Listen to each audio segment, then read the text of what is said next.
Good morning everyone. मैं संदीप सिंह आपका पुनः स्वागत करता हूं कृष्णा कोचिंग सेंटर 2022 में। मैं आज क्लास 10th अध्याय 2 बहुपद पॉलिनोमियल्स इसका मैं सबसे पहले आज आपको इसका पहले इंट्रोडक्शन कराना चाहता हूं कि इस लेसन को पढ़ने से पहले इसके बारे में जानना जरूरी है कि बहुपद क्या होता है। सही है, बहुपद किसे कहते हैं। आप किसी भी समीकरण को देखकर बता सकते हैं बहुपद है या नहीं है। ठीक है, सबसे पहले मैं उसका आज बताऊंगा बहुपद की परिभाषा। देखो, बहुपद क्या है? चर, अचर, गुणांक और घात वाले बीजीय व्यंजक। सही है, चर, अचर, गुणांक और घात वाले बीजीय व्यंजक को, ठीक है, क्या कहते हैं? हम बहुपद कहते हैं।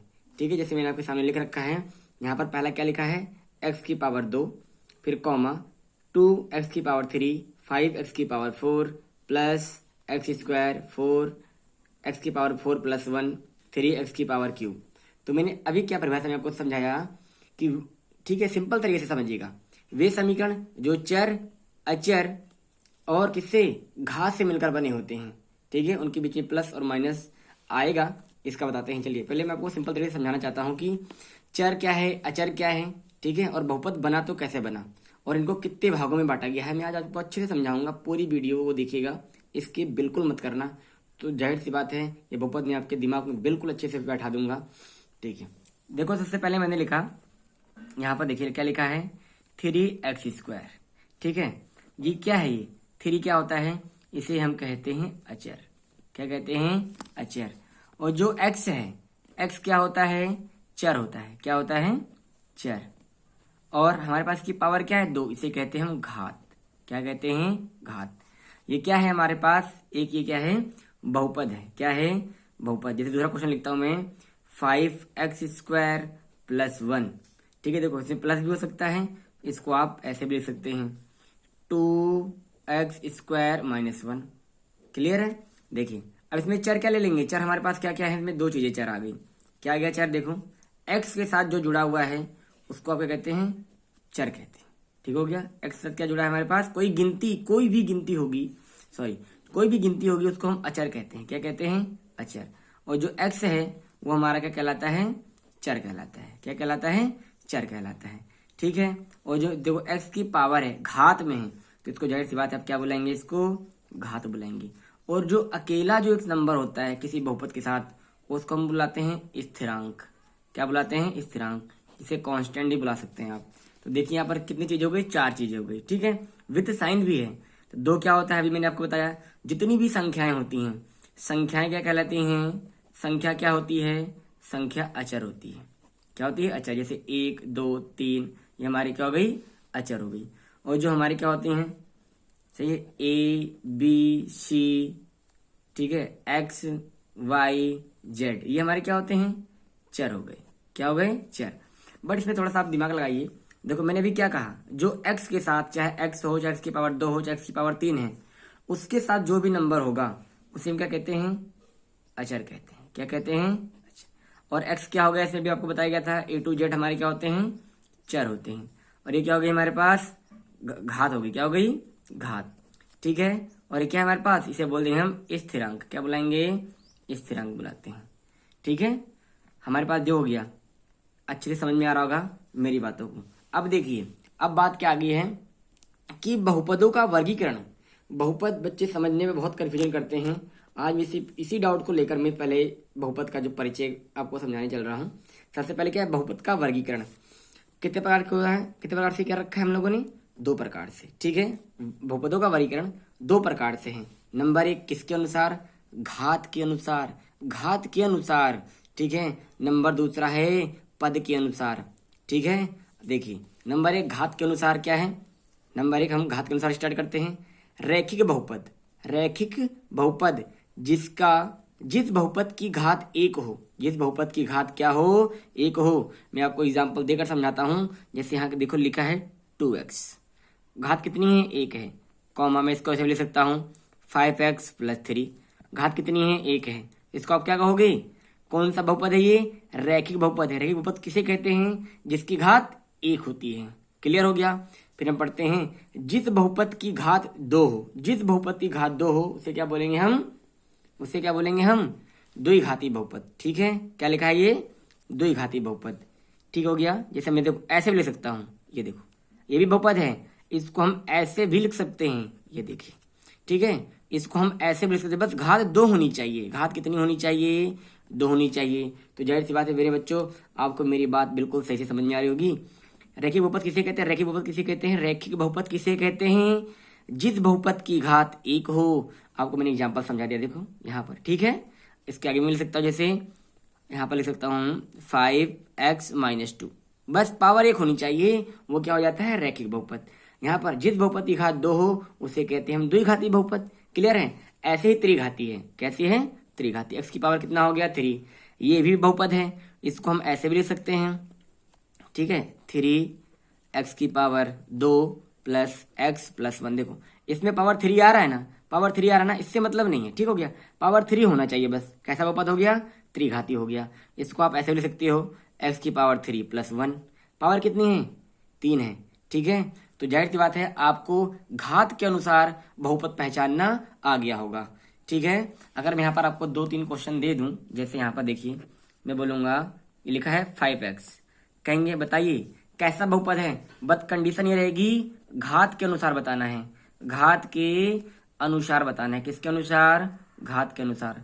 तो आप क्या बोलेंगे, कैसा बहुपद है ये, घात 1 है ना, तो बोलेंगे या रैखिक बहुपद है। कैसा बहुपद है, रैखिक बहुपद है। ठीक है, इसको हम ऐसे भी लिख सकते हैं 2x प्लस 10। देखो पावर 1 आ गई ना, कौन सा बहुपद है ये, रैखिक। कौन सा हो गया मेरे बच्चों, रैखिक बहुपद हो गया। क्लियर हो गया। ठीक है, अब जैसे दूसरा दे दो, जैसे हमारे पास x की पावर 2, तो क्या बोलोगे ये द्विघाती, क्योंकि हम घात के अनुसार बता रहे हैं। किसके अनुसार, घात के अनुसार। तो द्विघाती बहुपद हो जाएगा। कैसा हो जाएगा, द्विघाती।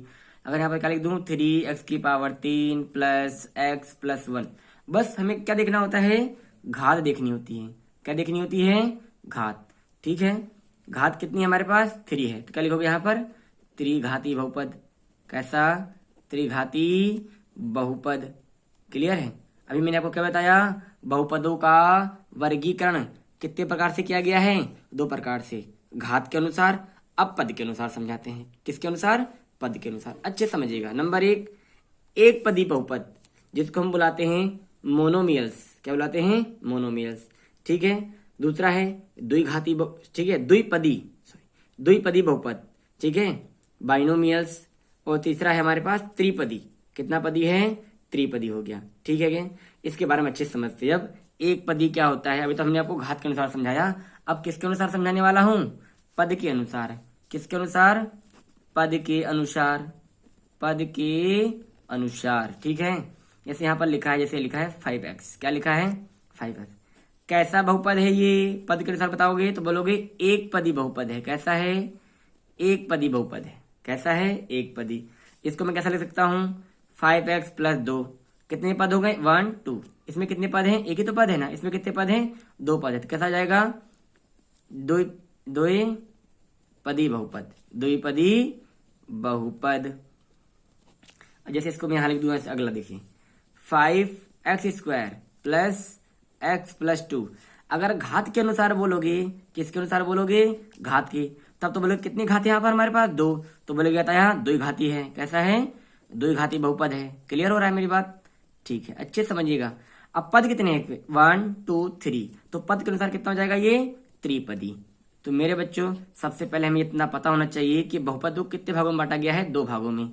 कितने भागों में बांटा गया है मेरे बच्चों, 2 भागों में, घात के अनुसार और पदों के अनुसार। ठीक है, क्वेश्चन में कैसा पूछ देगा, अगर ये बोलेगा कि आपको जो आंसर देना है वो घात के अनुसार देखना है। अगर घात है 1 है तो रेखिक, अगर घात 1 है तो रेखिक, अगर घात 2 है तो द्विघाती बहुपद हो गया, अगर घात 3 है तो त्रिघाती बहुपद हो गया। ठीक है, ये नीचे समझाया मैंने आपको पद के अनुसार। अगर एक पद है तो एक पदी, अगर हमारे पास देखो कितने पद हो गए, 1 2, तो द्विपदी।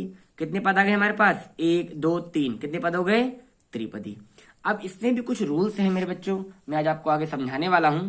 इसके प्यारे प्यारे रूल्स क्या हैं, कभी कभी क्वेश्चन कैसे घुमा के देगा कि देखिए, बहुत ही कुछ आपको नोट्स अच्छे समझना पड़ेगा। इतना मेरी बात आपको जगह से समझ में आ गया होगा, अब अच्छे समझिए आगे। ठीक है, कभी कभी चीजें बहुपद नहीं होती हैं, पहचानोगे कैसे? बहुपद ना होने की कंडीशन, ना होनी, ठीक है, बहुपद ना होना, ठीक है। कैसे पहचानेंगे? सबसे पहले नंबर 1, घात मेरे बच्चों, घात कभी भी बहुपद की घात माइनस में नहीं होनी चाहिए। कैसे नहीं होनी चाहिए? माइनस में। देखो कैसे क्वेश्चन लिखा है, जैसे यहाँ लिखा है एक्स की पावर -2 प्लस एक्स। कोई कहेगा क्या बहुपद है? आप कहोगे नहीं। क्या कहोगे? नहीं, क्योंकि बहुपद की घात कभी भी कैसी? माइनस में नहीं होनी चाहिए। नंबर 1, बहुपद की घात किसमें? माइनस में कभी भी नहीं होनी चाहिए। समझ में आ रहा है मेरी बात अच्छे से? बहुपद की घात कभी भी भिन्नों में नहीं होनी चाहिए। कैसे नहीं होनी चाहिए? भिन्नों में। नंबर 1, किसमें? भिन्नों में नहीं होनी चाहिए, भिन्नों में नहीं होनी चाहिए। नंबर 3 कंडीशन समझेंगे, कोई भी हमारे पास चर पद, ठीक है, वो बट्टे में नहीं होना चाहिए। कैसा नहीं होना चाहिए? बट्टे में नहीं होना चाहिए। तो ये भी क्या होगी? मतलब इसको हम किसमें? भिन्न रूप में। घात, घात किस रूप में नहीं होनी चाहिए? भिन्न में नहीं। घात भिन्नों में नहीं होनी चाहिए, भिन्नों में नहीं होनी चाहिए। समझ में आ रहा है मेरी बात? ठीक है। अब कोई भी चर पद किस में नहीं होना चाहिए? अंश बट्टे हर के रूप में नहीं होना चाहिए। किस रूप में नहीं होना चाहिए? जो हमारे पास क्या है? चर पद। चर पद किसमें? चर पद हर के रूप में नहीं होना चाहिए, हर के रूप में नहीं होना चाहिए। क्लियर है? बस इतनी सी बात आपको समझनी है। नंबर 1, घात माइनस में नहीं होनी चाहिए। नंबर 2, घात भिन्नों में नहीं होनी चाहिए। नंबर 3 कि घात जो हमारे पास चर पद है वो कभी भी बट्टे में नहीं होना चाहिए। अगर ऐसा आपको कभी भी दिख जाए तो सीधे बोलिएगा अतः बहुपद नहीं है। ठीक हो गया? ये हमारा बहुपद का मैंने आपको पूरा परिचय समझा दिया गया है मेरे बच्चों। अगर वीडियो मेरी अच्छी लगे तो प्लीज कृष्णा कोचिंग क्लास 2022 को लाइक करिए, सब्सक्राइब करिए और अपने दोस्तों के साथ शेयर करिए। Thank you.